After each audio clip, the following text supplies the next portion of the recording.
Canada's experts have the inside dope. What's the score, Canada wants to know. If they win tonight, they lead the league. Some like the Rangers, some like Boston. The Canadiens have a following, too. Wherever they are, whatever they're doing, whenever Canadians get together, hockey is news. Good news. Good enough to bring us from the fireside. Crowds of us, gay, hopeful, good-natured crowds with faith in their own spirit. Can I have my tickets, please? Precious tickets, put aside months in advance, so no one will be left out on the big night. Not the prosperous broker, nor the mining men and their women. Not the old-timers, nor the guy giving his gal a break. In a little while, they'll suddenly become wild and warm and run with each other. It's the crowd that makes hockey a beautiful thing, like a national folk dance. It's the crowd that keeps it alive and growing. It's the crowd that makes national idols of its favorite players. Those serious young fellows who play for a living, who are catered to by experts and supplied with the best equipment. Today, they're part of a comp setup that spends fortunes every season keeping both equipment and players in the best of shape. Where's there a kid who wouldn't love to be in the dressing room when the players start getting ready for the game, when the noisy kidding starts? The hockey star is a North American hero with plaster medals covering old battle scars. All the gold in the North Country couldn't buy you a membership in this club, where rubbing liniment hangs in the air instead of expensive cigar smoke. You have to fight your way into this exclusive circle. You have to earn the right to wear these uniforms. No wonder dressing for a game becomes a kind of ritual. You wouldn't think the players could get hurt under all that armor. The padding gives protection, but doesn't cramp the player's style. It can only cover the few spots that usually take the worst punishment. The leather may take the sting out of a whizzing puck or soften the blow of a flying stick, but in spite of the elaborate stuffing, even the toughest of them must be patched up now and then. 15 minutes to game time, skates go on last. They've been tuned up beforehand by a master craftsman, ground to razor sharpness so the players can spin on a dime. It's natural for highly strung players to get all tightened up before a game. Competitive jitters, they call it. So a smart coach doesn't mind a little clowning. It gets the boys feeling free and loose. All right, boys, take it easy. They'll need that energy out on the ice. A player always likes to touch the sticks and get the feel of them. They have to be comfortable, for each stick is a little different, just as each player is a little different. They've been carefully selected beforehand, ash and hickory. They've been cut to legal length and carefully balanced. They've been trimmed and wound with tape for better control of the sliding puck. 5 minutes left as the little corporal goes into action. Listen, 12,000 people are waiting to see what you got. Better show them something or else. Get out in that ice and stay on it. Do they hear his words? Are they thinking about the crowd or about Saturdays and spots down the river? Are they thinking it's tough to work for a living or wondering why they can't save more of their salary? What does any fellow think of when the boss starts the pep stuff? And these stars are not much different. Except for that extra something, they'd be working with their old teammates in the offices and on the land. And someday they'll be back in Canadian life as teachers and businessmen, journalists and farmers. What they learn in the hockey rink, they'll bring back to our national life. They're regular fellows, these idols, ordinary human beings who skated out ahead. With millions of other lads, they've come right out of the heart of Canada. They're the winter crop of the snow-covered fields. They were born and raised on the river banks, in the lake towns and in the hill towns. Hockey players grow in any place where the ice comes early and the thaw comes late.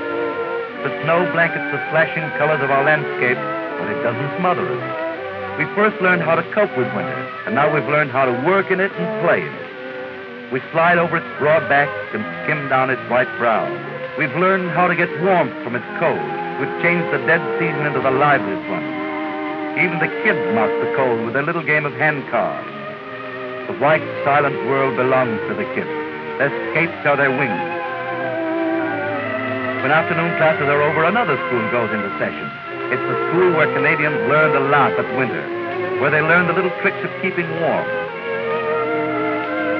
They learn to skate as they learn to walk when they're young.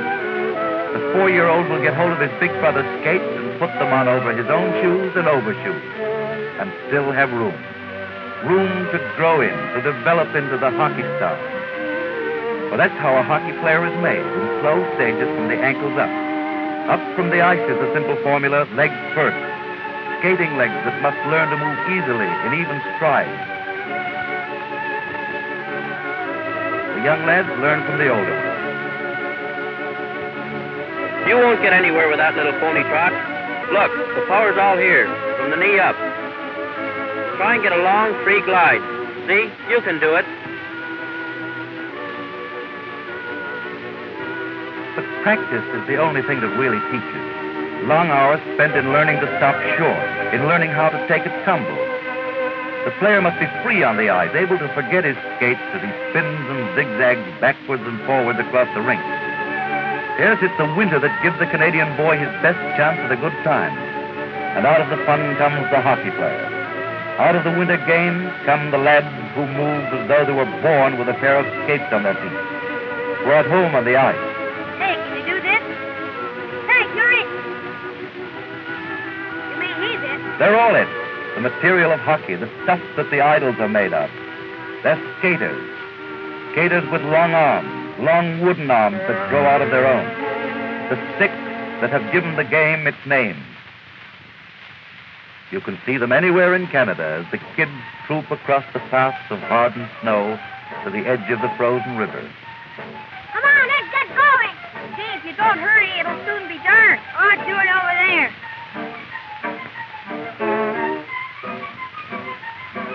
Oh, darn you, how do you like it yourself? Hey, guys, what's the ice like? Johnson's better. I'm Salat. I'm Eddie Shore. So what? In this dressing room, school scribblers make shin pads and mother's newest towels, shoulder guards. All right, Rhoda, are you all set? Okay. There's nothing exclusive about this riot. The puck is in there somewhere. If you want it, go get it. In shinny, the only rule is every man for himself. From shinny comes the art of stick handling. There's no room for fancy skating, and there's no time for fancy plays. You're in there with just a stick, and you'll learn how to use it the hard way. Can't you take it, Skinny? Who said he was hurt? No, this wild brawl isn't hockey. But it's what hockey players come from. It's what develops the hockey heart. It's what trains us to fight as long as our wind holds out. Pass it, Jimmy. No, not with a twisting wrist, but with your full strength going into the stick, with complete control of the impish puck. For when the angle between the blade and the puck is too open, the puck may roll over on its edge. Just topping the puck with the edge of the stick keeps it flat on the ice. When the kids are too few for a shinny game, they practice shooting, long high shots or low bullet drives that find the heart of the homemade target. Often, a couple will practice stick handling together, and if they're lucky, they'll be interrupted by an old-timer. After all, how long ago was it that the great Frank Kneibel was learning the stuff himself on this very river? First, you want to learn how to hold that stick, says Frank. It's not a baseball bat, and it's not a shovel. Your wrists mustn't be too stiff, and if they're too weak, you'll never get snap into a pass. Stick handling is still important, no matter what they do to the game. You have to know how to take a pass and how to lay one down. And then Frankie may demonstrate his famous poke check. The kids try it themselves for hours, back-breaking hours, but they consider themselves lucky. How can you learn to time your passes without hours of practice? How else can you build a forward line? And there's one day in your life you'll never forget. Let me see it. Look out, you'll break it. Is it a new one? Sure it's new. Let me try it. It's a 5. You need an 8. Let me try it. It's too high for you, you shrimp. Anyhow, it's my stick. Come on, fellas. I have to go and break it in. He can throw away his toothpick, noble relic of 100 shinny games. Games that are being played today by 100,000 Canadian kids. In rivers and alleys and schoolyards across the face of the country, they're swarming after a puck of some kind. And out of that swarm, the stick handlers will emerge. Shinny is hockey before it grows up. Shinny is hockey for tomorrow's batch of idols.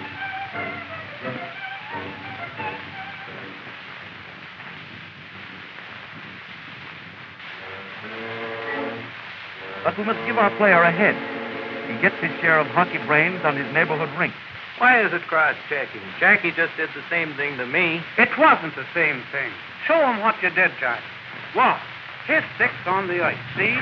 You did this with both hands. That's illegal. Do you get me? Let's go.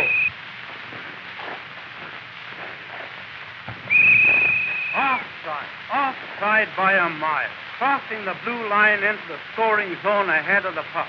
The surest way in the world to mess up a play. Watch it.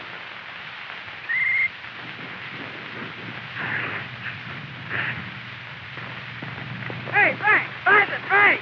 What do you say, Frank? Go on, Frank. Hogging the puck again, eh? Get up out of there. Now, just what do you think you were doing? I was trying to score. Well, indeed. Isn't that nice of you? And isn't it nice to have these boys out here watching you? It's time all you boys learned something about teamwork. You see that wheel over there? Look at the spoke. Now, look here. A hockey team is like a wheel. Each player is a spoke, and the spokes all have to be the same length. How strong is a single spoke? But put them together. The team is no stronger than each one of them. Now go over there and let's see you work something out. A play that you all have a hand in. Go ahead, right now.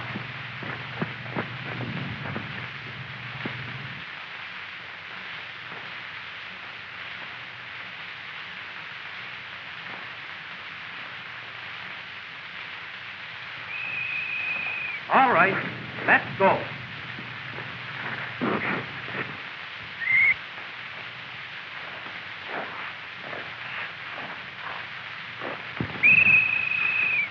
A good beginning, but still rough. You have to try it over and over to make it work. That's why so many of the afternoon sessions are spent in drill work. Good timing is the oil in the hockey machine. A couple of defensemen hitting in time is a pretty thing to watch. They work with split-second precision. Timing, too, is the secret of many a score. The wise player never shoots when the goalie wants him to. In a battle of wits, you win with your head. Attacker and defender take turns outguessing each other. Do you think people who go for stuff like this will ever let themselves be pushed around, mister? They'll find a way through. Skate around a little and take a hockey player's look at the world. You'll understand why a developing player must stop looking at his stick and the puck. He starts keeping his head up, looking around for trouble, protecting himself with his eyes. His brain seems to go into his stick, his hands, and his legs, and become part of his body. He learns to move instinctively. When you're in the thick of the fight, hockey seems to be a game of sticks, of sharp hip bones and hard shoulders. But the smart boys are using their heads. And in hockey, when you're really using your head, you never stop to think. Now the snowman is finished. Legs, arms, head, and a number, ready for action. Rangers are moving up on the attack, and Clint Smith carries it into the Leaf defense, and Church carries back over his own blue line before shooting it away. New York Rangers 1, Maple Leafs nothing. With less than 5 minutes to go, and the reserves are pouring in over the board. The Leafs on the attack stopped as they crossed over their blue line, but they'll try it again. Crowd all keyed up and anxious as the Leafs carry in. Now Rangers lost the puck in the Leaf zone. Leafs force it in on the right side. Here comes Captain up over to Davidson at center ice. Davidson is stopped, and again Rangers shoot it down into the far corner, and Turcotte had to come out and score twice before clearing it back of the net to Buckle McDonald, who then lobbed it down the ice. Here comes Chisholm up, bang, and he goes down hard after a heavy body check. They're handing it out plenty at this stage of the game. The Leafs rush up. Davidson barges in, takes his shot, and it's wide of Kerr. Again, Davidson recovers on the board, tries to center it out, and Muzz Patrick gets in the way, takes it back of his own net, passes ahead, and they're always in position. McDonald is blocked, though, at center by Davidson, who's in and around that Ranger defense quite a bit. Apt came hopping in fast with a long shot from the side. Rangers knocked it out at center, and McDonald carrying back on the right side, going into the Leaf zone, back of the goal. Oh, get up. Stop fooling around. That's it. Get him bowlegged. Shoot. Go around him, you bum. Why don't they hit Kerr in the head with a brick? Rangers on the left side, a pass to Pike. Pike relayed it again, and Apt is on the job and takes it back of his own net. Taps on the left side, up to the blue line. Reaches center ice, over onto the right wing, shoots into Druin. Why did I let Joe bring me here? On my birthday, too. I could have gone with Dad. Heller is chased over on the left side. The pass comes to the defense, and Stanowski rushes out over his own line, chased on into the corner, but he couldn't get any farther. Rangers closing in on the Leaf goal. A pass in front to Clint Smith, and Kurt Broda nearly had heart failure and dropping in front of it. Neil Koval tries his luck. He tries to finesse his way through the Leaf defense, gets turned around, and Davidson, the handyman, backhands one and swings the stick at Pike as the two of them fall to the ice. Here's a real fight. Lynn Patrick is grabbing at Heron and going to it within the pack. The referee is now having his turn in this game, and they're separating them now, and it's 2 minutes apiece for Church and Pratt, and the teams will be shorthanded for the next 2 minutes. Score 1-0 for the New York Rangers. I didn't start it. I said, see, I didn't start it. Stay on the ice tonight. Not with those tubs, baby. Pass it, Pete. What do you think he's doing? Kelly's free. Get out of there, Pete. Now. Let me get back in the ice. Nobody goes around me tonight. Getting very cautious on the attack, Lynn Patrick of Rangers is forced in on the boards, and Bucko McDonald got in the thick of it, and Apps grabs that loose puck. Tried to tear down the right side, but was blocked nicely. Puck ending up in the Ranger zone. Another heavy body check miss as Pike saw it coming and sticks it flying a bit high, and they're roughing it up. Penalty is just about up, and here's Church and Pratt back on the ice, and the action will start in again. Rangers come back of the goal. Hiller centered it out nicely there, but it went wide. Puck is back at center. Apps tried his luck, but was well covered, and Neil Koval grabs that puck and stick-handled nicely, but couldn't get through. Then Pratt tries a long shot, gave Kurt Broda heart failure as it hits the mesh. Lousy. They're smelling the joint out, just swirling around each other. Hit him! That guy Patrick. I can't see him. Hit him, somebody. They got it. For the love of Mike, now will you please show something? Attaboy, you're in there, kid. Come on, Epsy. Leave me alone. Swing in there, kid. How do you like him? You're the best all-darn hockey player alive. Pike backhanded it down the ice. Again, the Leafs try, and Davidson on the left side made a long rink-wide pass to the far side. Druin was too slow in getting after it, and Neil Koval beat him to it. Neil Koval stick handles up to his own blue line, over to Heller and Shabicki on the far side. But the pass goes astray. Now Campman and Apps. Apps takes the pass, going over the line, back to Davidson. He shoots, he scores! And that's the equalizer. It's 1-1, and only a matter of seconds before time will be up. The fans and the players are greatly excited over that goal that was scored in the dying moments. Allen play is underway again, and Kurt Broda has heart failure again right off the bat from a close call in front of the net. The Rangers fighting hard to get in there close, and Stanowski takes the safety back of the net. Shoots it against the boards, tried to clear it out, but couldn't, and the Leafs are hemmed in. Now here are the Leafs, 3 men strong, moving to center ice, on into the corner, a pile up against the boards, and there goes the bell. The score tied 1-1, and that means overtime. Sure we like it. Sure we're proud of the fastest game on earth. It's ours. It's us. And back there in the country, we're making it future. So when the winter comes and there's talk around the fires of the Patrick boys, King Clancy and Eddie Shore, the kids keep skating into the old dream of hockey glory.